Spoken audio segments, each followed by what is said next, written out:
everybody. Welcome to the virtual roundtable with Which Way is Up. Tonight we're going to talk about isolation and loneliness. It is our hope that through this conversation with some of our good friends that we're going to open some doorways for you. Maybe you've experienced isolation and loneliness just in day-to-day life, and you've wondered where and how is a safe place to talk about it. Can we talk about that kind of stuff at church? Really, Pastor Doug? Yeah, we can. Because here's what we've recognized. We all have stuff. Everybody in this room has stuff. Everybody that's watching has stuff. Everybody who's sitting in the pews at church or you're doing life with has stuff. That, in part, is what sparked us to do this month-long church-wide series, Which Way is Up? Because we recognize that what we need most to do is talk about it, to be honest, to speak into our stories, to come alongside each other, to look for ways that we find hope in the context of our beliefs, and to just be an agent of God's healing. So one of the best ways we thought to do that was just to gather together people who had these stories and to begin talking about it. So I hope that tonight you'll find this really helpful. Just a moment of honesty. These are some of our very best friends. This is my sweet wife, Wendy, and Vic and Hannah and us have done life together for a really long time. I was really tempted to make up like just some really kind of ooey-gooey, BS-y kind of introductions, but I'll just keep it straight and clean, and then we'll fill in the rest later. So Vic is one of my very best friends. He is a doctor. He has been different varieties of doctors. He was at time an OB-GYN and is now an addictionologist. That's a real thing, right? That's a real thing. Okay.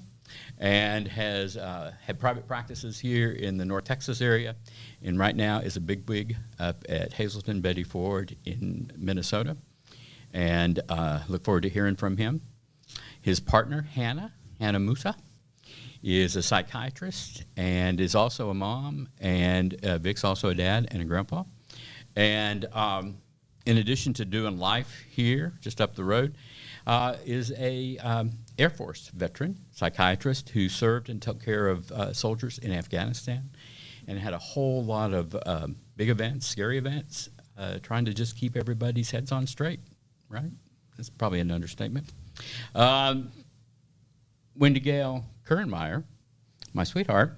What you guys maybe don't know about her is she was at one time a real bigwig with Microsoft, and she sold a lot of their products, and they oohed and awed over her, right? Oh, yeah. Yeah. She's also an ordained elder in the United Methodist Church, and she teaches here in Louisville ISD at Killian Middle School, and she puts up with me.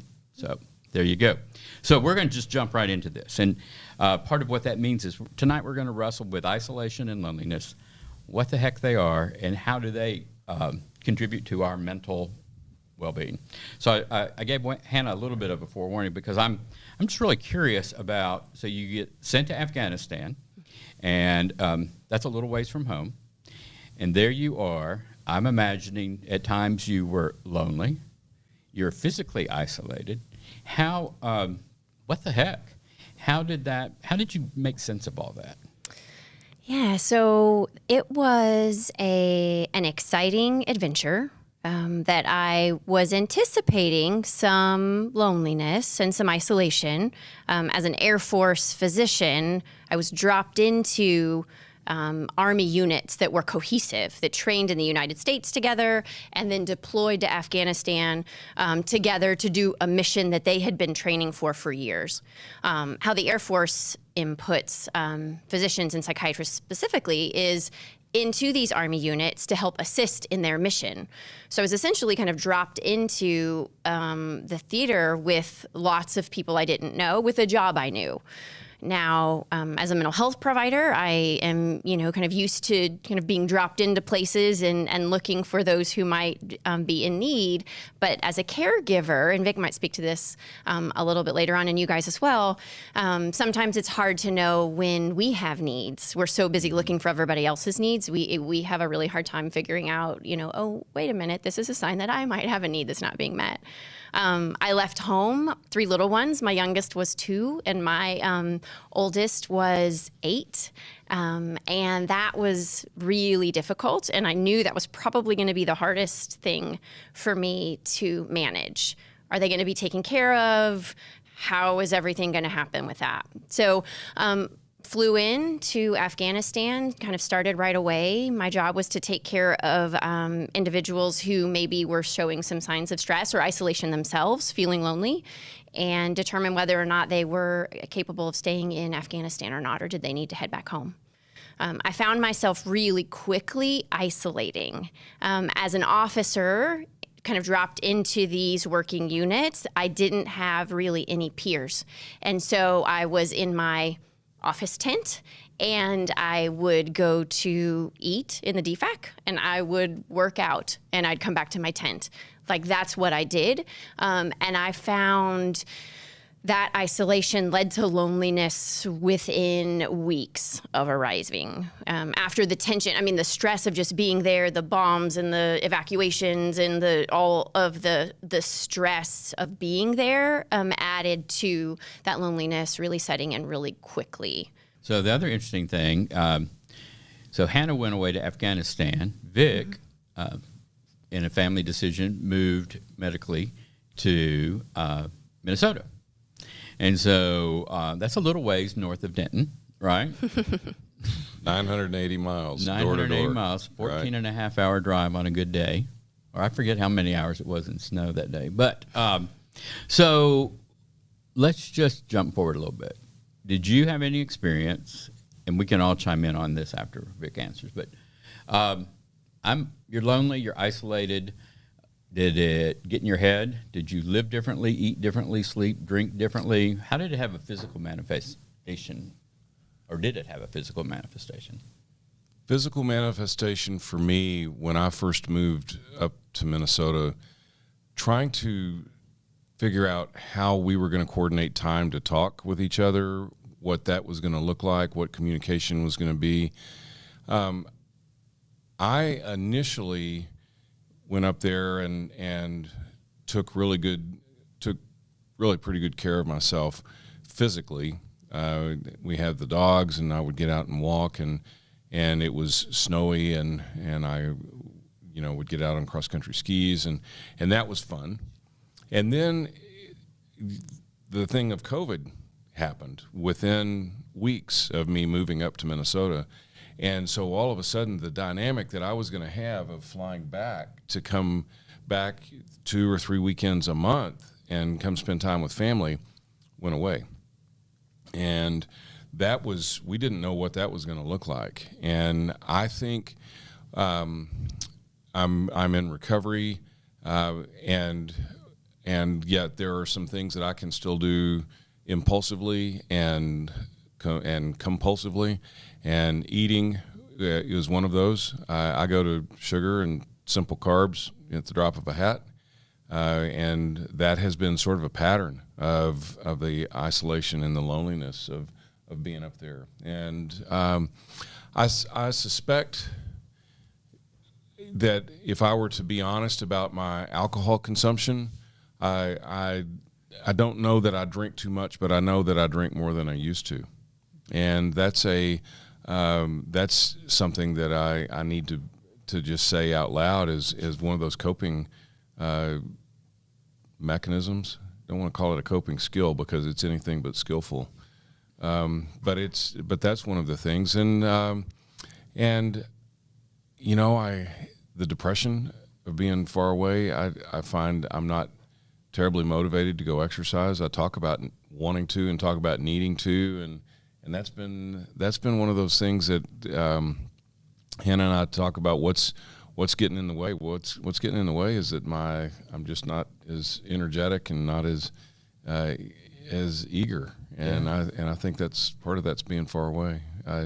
Plus, I don't like to get out and go sweat and do anything unless I've got somebody to do it with me. I doing it alone just is not. If I can drag you along and get to Hannah or go chase Hannah on a bicycle, that's nice. And when she comes up there, all of those things that I tend to eat better. I drink less and exercise more when we are together. Those things work. It really does. And being alone, I kind of get into my pity party. Me and the dogs build fire and have a glass of red wine. I don't think you're alone there. I think I am intrigued, and we're not going to solve it tonight, but that there are people who manage that. Like, I'm convinced that, like, if I lived alone, I would eat too much, drink too much, sleep too much. And in part, it's kind of this, like, I just have this like a cave. I just pull in my cave. I'd go give all day and then come home and just, deal with an empty tank. So, Wendy, Gail. So Vic and Hannah have stories of physical distance and isolating that then contributed to loneliness. Have you had an experience of loneliness that didn't include a trip to Afghanistan or Minnesota? I have. Tell me about it. I've had two big instances as I've been thinking about isolation and loneliness, and one of them involved the loss of a job and staying home every day and not knowing what to do with myself.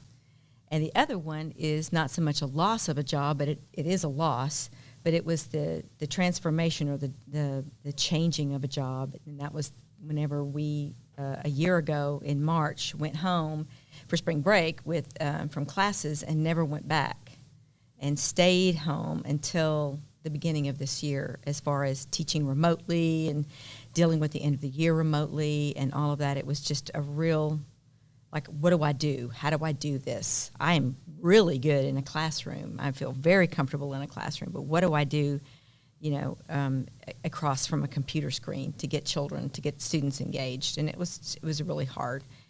And in both of those scenarios, I had to deal with the loss of what I had that I really loved. A job, and then a platform to do my job.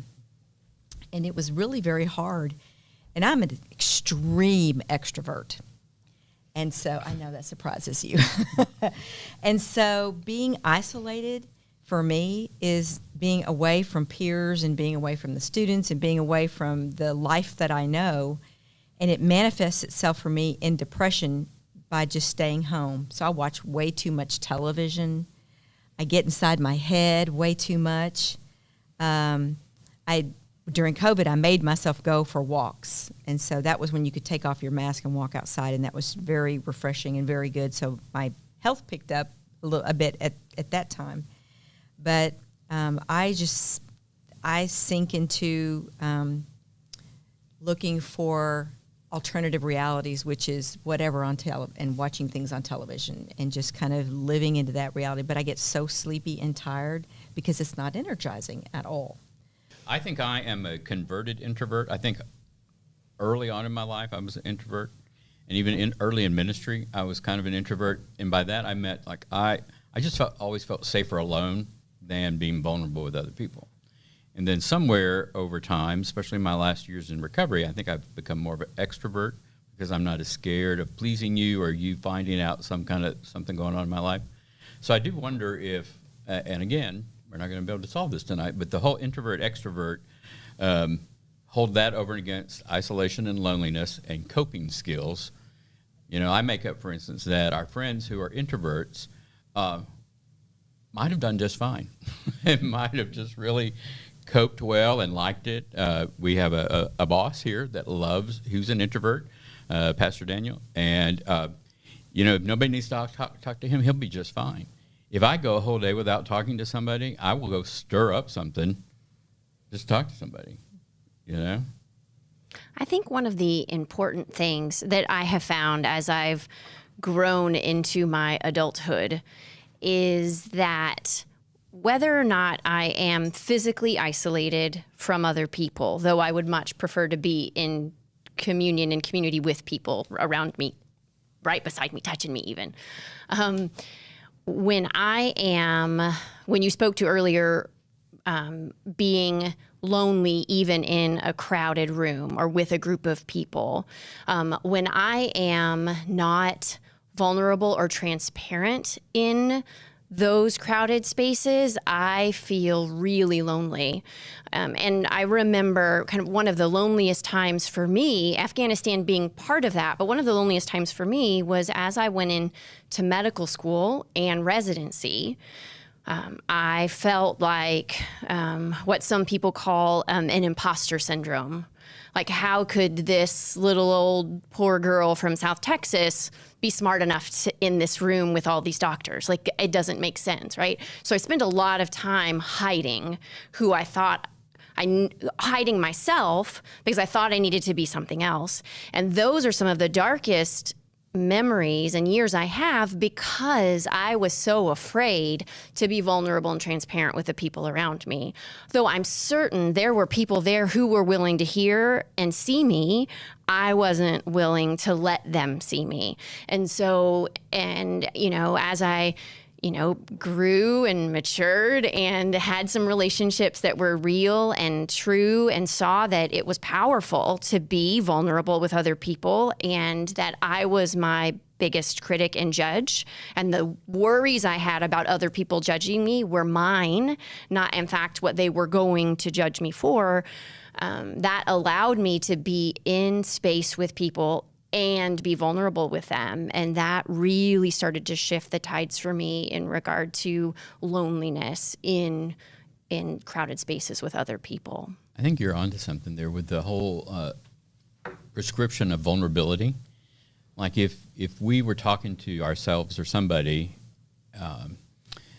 and I can imagine being so in a funk about isolation or loneliness that you don't know where to start, but to say, well, go practice vulnerability, well, yeah, whatever.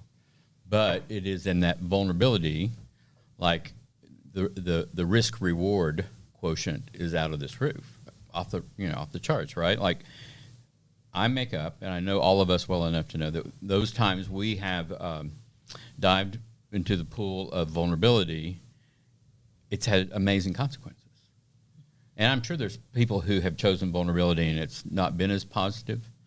But in our journey, our maturity, our growing upness or whatever, that vulnerability began to have a draw into and out of the loneliness and into community. One of the things I think stops us from being able to be vulnerable is shame and fear. Two things. Because I remember when I lost my job and I lost my identity, I lost so much that I was ashamed to be in community, to be where I used to be. And it took a long time, and thankfully recovery helped a great deal with that. But because it was a big journey to get from that shame and that fear to a place of feeling that I could be honest and transparent and vulnerable and be able to share my story and not be as isolated and be as lonely as I had been. That others would receive my story and receive me because I was loved and I was worthy and I was honest. Vic or Hannah, did y'all ever have a similar experience where shame opened the door for isolation? Oh, it for sure. And Doug, you and I go back 38 or 39 years, and there was a time when we both were masters at projecting the image that we thought people wanted of us, needed of us. That's what we did. And in different ways, being human beings, we held on to this this idea that if people really knew us, they couldn't and wouldn't love us.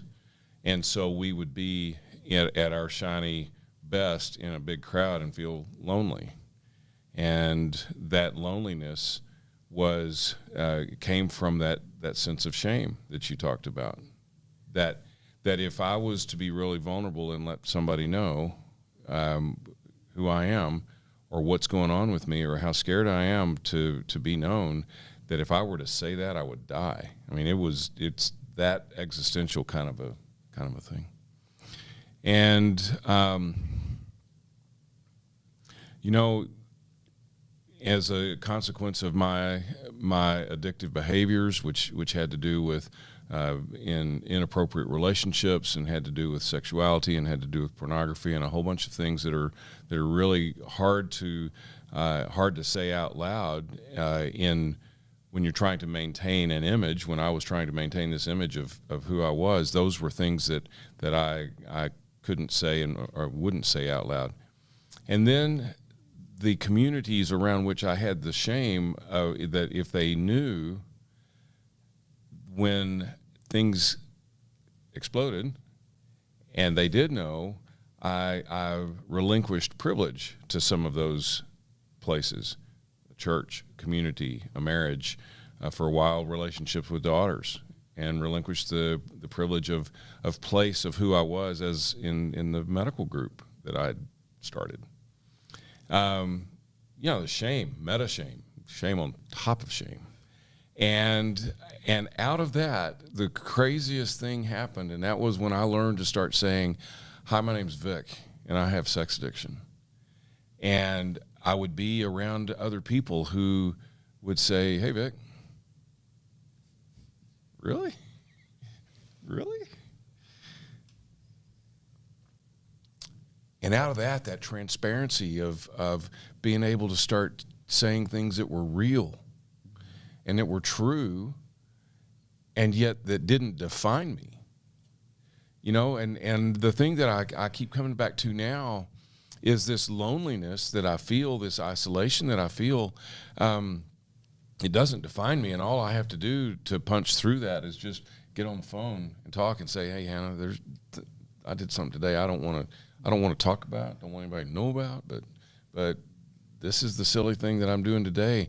That shame, it's amazing how when we speak what is real and what's true, and we are vulnerable, understanding that we have to have boundaries around where we make ourselves vulnerable. I mean, that's I think an that important part. I think that can be a really hard thing when we talk about vulnerability, right? And it's kind of pop culture-y to talk about vulnerability and transparency and let's be vulnerable.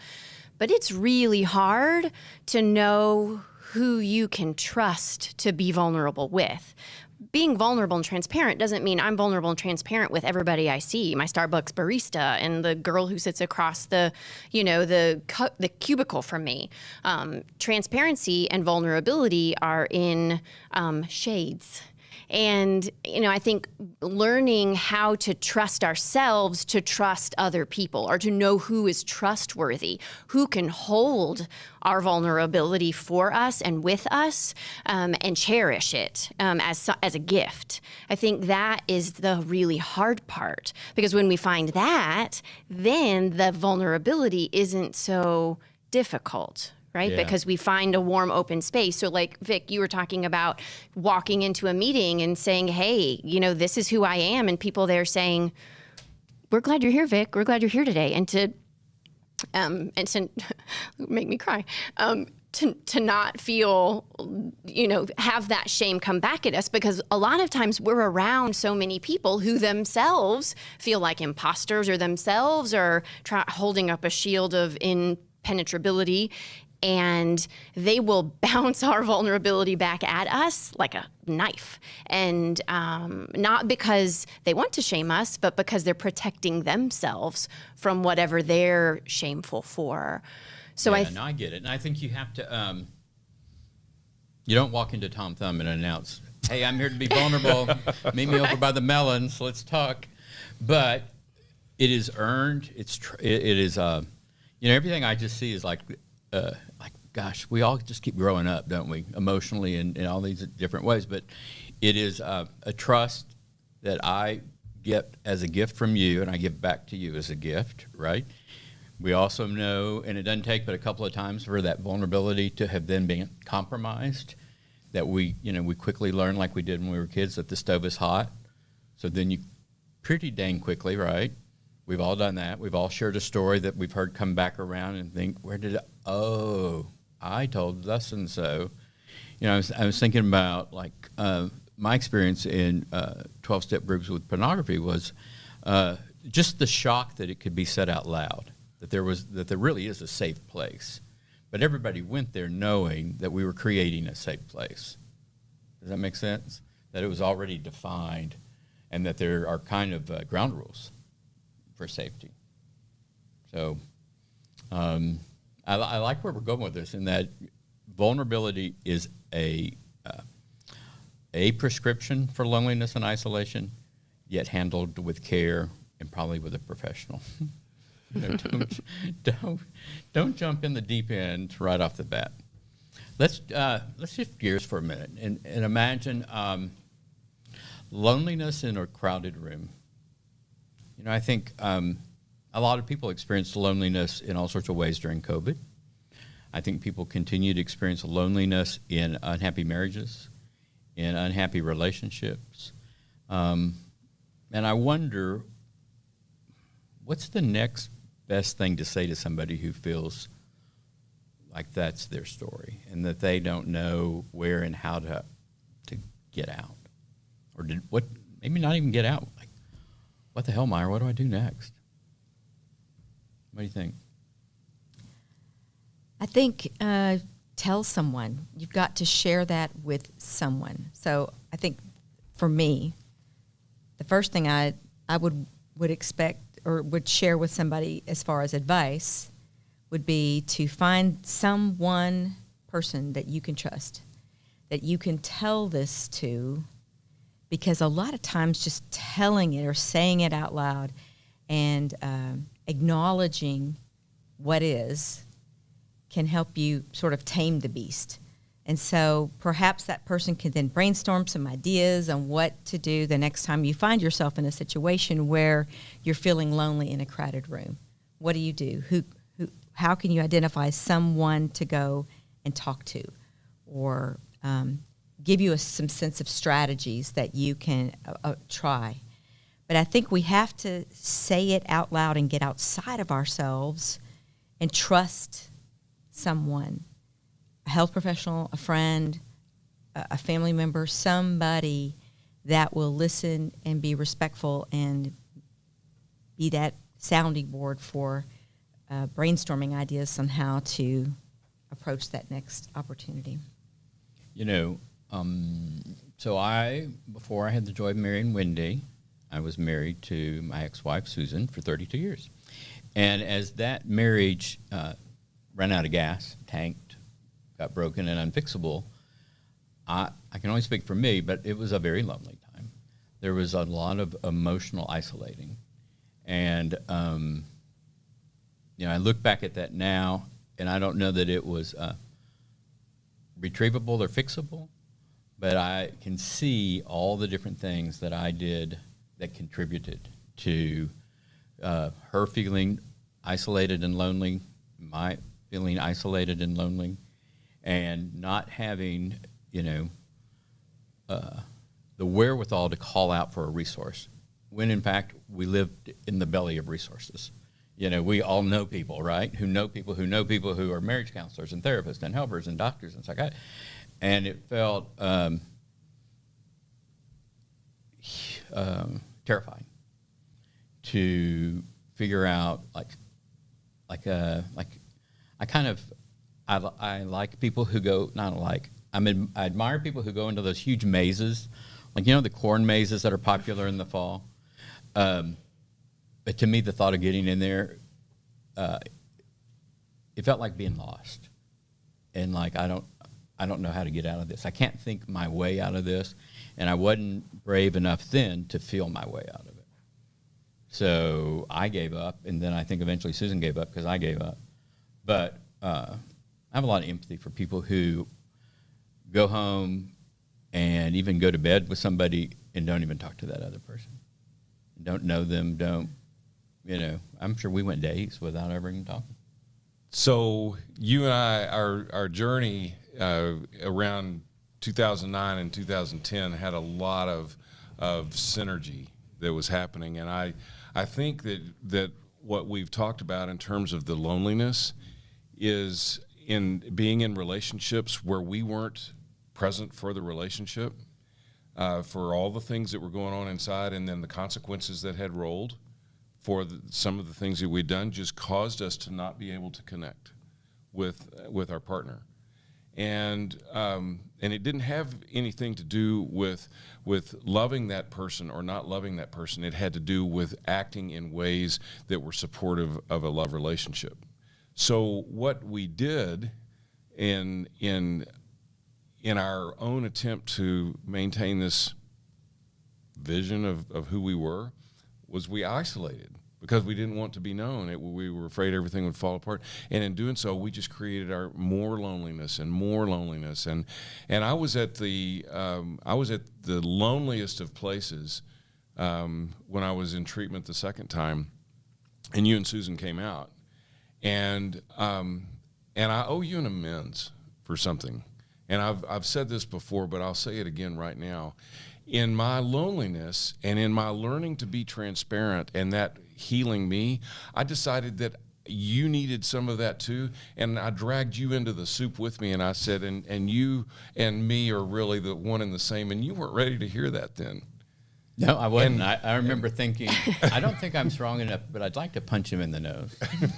And I didn't. And so maybe, No, you didn't, and in fact, you wrote in my big book that you would be my friend always, and you wouldn't run away, and you'd hurt if it came to that. So for people that don't know, Wendy and Doug, as pastors, married. Wow.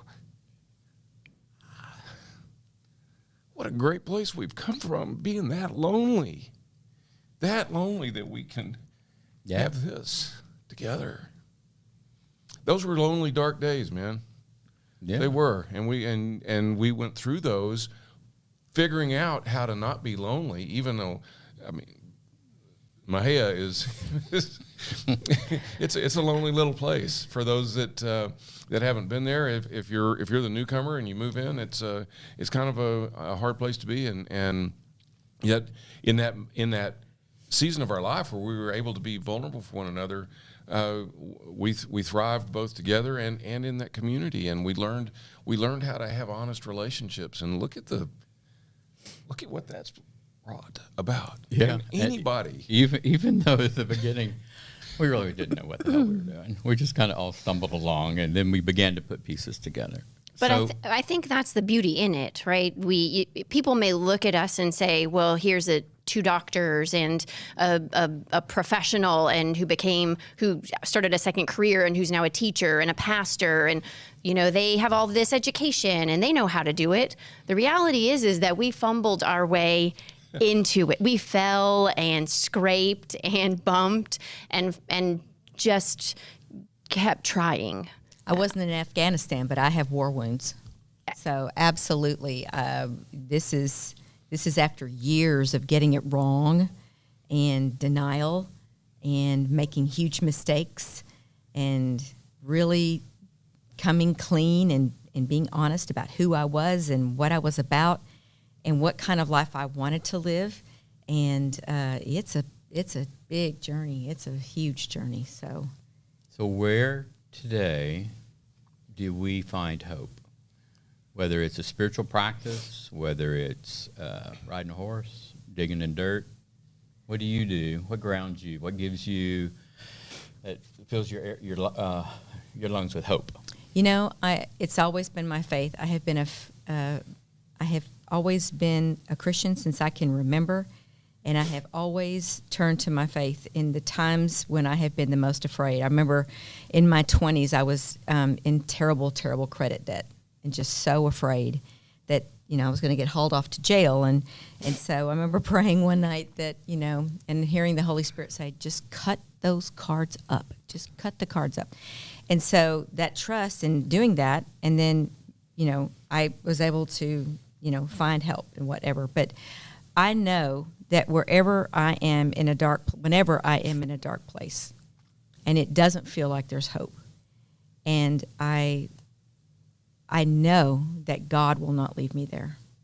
And even the time when I lost my job and I was just doing nothing but laying on the sofa and cried all the time, I just kept thinking, God is just not going to leave me here. I can be sad and mourn and be remorseful and all these things, but this is not the end. This is just a stopping point or a learning point for me that God will not leave me here. So Scripture, prayer, the faith that I've always had my whole life, and I've been so blessed to have that, is what gets me through. Okay. Vic, how about you? So the past year for me has been an interesting transition for having grown up in the church myself and having a great granddad with a bunch of greats in front of it named John Wesley DeVilbiss. That was I was kind of steeped in the Methodist tradition. This past year, when COVID came about, and I had started attending a little church up there.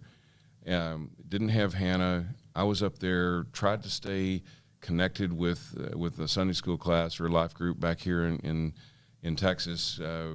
Using what were we using? Zoom. I think Zoom, we were maybe. using Zoom. I kind of got untethered, and I think the thing that happened in terms of the faith part, the faith practice, got not replaced by, but supported by the spiritual practice of having friends, small number of friends with whom I could be honest and who I could share and talk about things. And one of the things that has also worked for me is the connection to nature. That's a part of the spirituality. Hannah and I, we share stories about animals that we're seeing and birds that are up there. And right now is an incredible time. The river's running high, and I've taken a chair down, and so I'll go down with the dogs to the river and just sit by the river and watch the water go by and see the animals around, and I feel very connected with God right now. And actually last week at Easter service, I went to, it was an outdoor service at the church up in Marine on St. Croix. And it felt really good to be in a community of other worshiping individuals. That felt right. I have missed that, and I think that missing that has been a part of the loneliness for me. But I've not abandoned spiritual practice either. Isn't it interesting how we can see God in nature and all these other experiences, but then there is something rich and different about connecting with other people. They can both operate pretty darn well on their own, but there is a give and take that they both have individually that they don't necessarily always transfer over. Hannah, how about you? You've been down here with 3 kids and life and I have. dogs and chickens and whatever. And I had a psychiatric practice, a private psychiatric practice that I closed in November. I was doing virtually from March, when everything closed down, through the end of November, and so began seeing all of my patients virtually, like Wendy was seeing her students. And in November, that even stopped. So I would go days without talking to or seeing another adult. Right, I would see them when I dropped one of the kids off, and I would speak to Vic. We spoke often, but outside of my calls to Vic, I could go a couple of days without seeing another adult, which was difficult for me over the last couple of months. What has been my grounding force, and I'll use some of Vic's language because he introduced me to this language, was for me, spirituality is very important. And I've had lots of different iterations of faith. But spirituality is important. And for me, God shows up in the people that are around me. And I have a couple of really amazing women who live on my street. One who was an administrator for a school and one who was a realtor, and we're completely different people. And they, God shows up for me in them in a let's have wine on the driveway, or when it's going on the 3rd day, when I haven't seen another or spoken. I've seen them at a distance, other adults, and I'm like, but to actually speak to one. And another really important practice for me is meditation. And I use there are all kinds of online apps, smartphone apps. I personally use Insight Timer. I find it really super useful. It's free, and I could do a guided meditation in 5 minutes. That really grounds me and kind of gets me focused on what is true and real right now today in my body, in the space around me, where I might start to get wrapped up in loneliness. I haven't seen Vic in 2 weeks, and I haven't seen another adult in 4 days, and oh my gosh, the world is ending, when I can say, wait, no, what's real and true? I have amazing relationships with lots of really good people. And even if I only have 2 really good relationships right now in this moment, that's all I need, and God is showing up for me in that. It allows me to then walk outside, and I love Richard Rohr's book, The Universal Christ, and the idea that God is in everything. I can walk outside, I can see grass and flowers growing, and I can see the dogs running, and I can see birds, and I can see God in all of those things. And that has gotten me through some really difficult times over the last 6 months for sure. You know, it's in ways that we don't often see. We're really fortunate people, aren't we? Whether it is just the luxury of walking out and sticking our feet in what I make up is pretty dang cold river. It's still chilly. It is still chilly. Or listening to coyotes on the back part of the yard over there. Or, I know Wendy, we have what we call cuddle time with our pets. And just the tactile experience of loving and being loved. It just reminds me all the time that God's everywhere. God's all around us. And it is, for me, a gift to be able to share this God time with you guys and to share our relationships. And they remind me of hope and of good. And there's been some suck, but they're mostly good.